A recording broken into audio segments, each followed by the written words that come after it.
All right, so we're going to talk about today what is a relative 1 RM, or what is a relative daily maximum.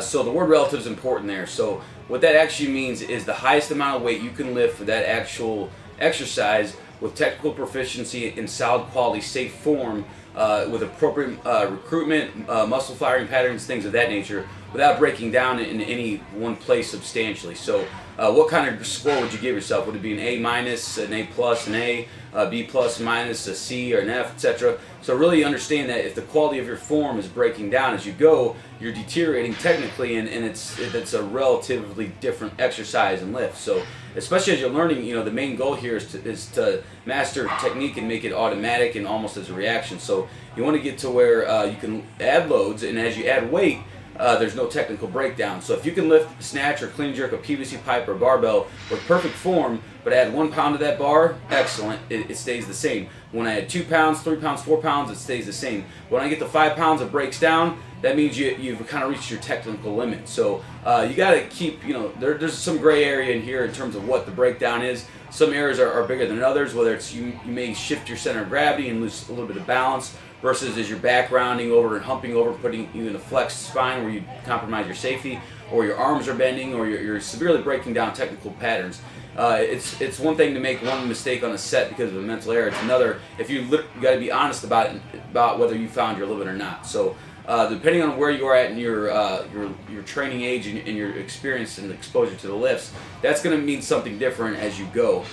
Being a seasoned lifter, you should be able to go into that gym and pretty much keep the same exact technique. Once you've optimized your technique, you should be able to consistently go in there and hit the same positions in technique, ramping up weights, and only have at the most, I like my lifters, 3 misses in any one day. But the better they get, ideally there's no misses. So they practice up to no misses, and as we get closer to competition, they get more of a miss allowance. But you don't really want to go in there practicing misses. You want perfect practice and make successful attempts.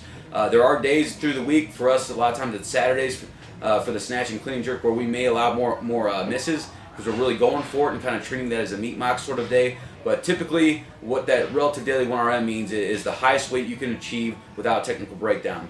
A definition of strength I like to use is the ability to keep perfect positions under increasing loads. So if you keep a certain posture and position regardless of the exercise with XYZ generic weight, and we increase loads, how far can you take that without any sort of technical breakdown? Now, of course, in competition, whether it's in Olympic weightlifting, powerlifting, strongman, CrossFit Games, whatever, of course, when you're trying to win a competition, people are in positions are going to break down, and I understand that, and that's fine, but you don't necessarily train that way. You need to keep yourself safe and not take unreasonable, iffy, sort of questionable attempts in your training. You want to take that as far as you can with perfect precision and practice so you can extend your career, feel good about it, and not have any silly injuries keeping you back from performing at your best when it counts on game day or the competition day.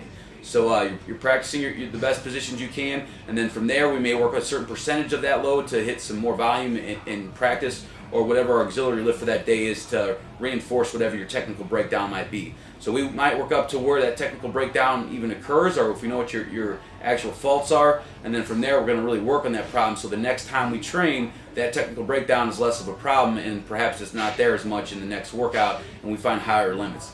Also, things that affect that technical breakdown and why it's relative is you really have to consider you're not going to walk in here every day and hit PRs. The better you get, actually, the less of those you will see. So you have to realize that and respect that process. So coming in, you're going to basically be a victim of all the worldly stressors and the environmental factors and things dictated in your training. The better you, at first when you're a brand new lifter, you're going to be taking out the slack and the fat of your lifts to get more efficient and optimal and master the technique. And so you may PR a lot early on, but as you go, that's going to start to go away. And so at that point, you got to also start getting stronger. So once you optimize your positions and technique, then you have to build strength in, say, the squat, the pull phase, all those things, wherever your limitations are. And then you got to realize that extra training and that strength training are using similar muscle groups as the actual lifts need to actually be executed. So you're messing with your training economy and the amount of stress and work you can actually handle, and you're going to break down, and recovery potential and capacity is compromised. So you're not going to feel as fresh. So the next days you walk into the gym, you still might be recovering from squats or pull type work.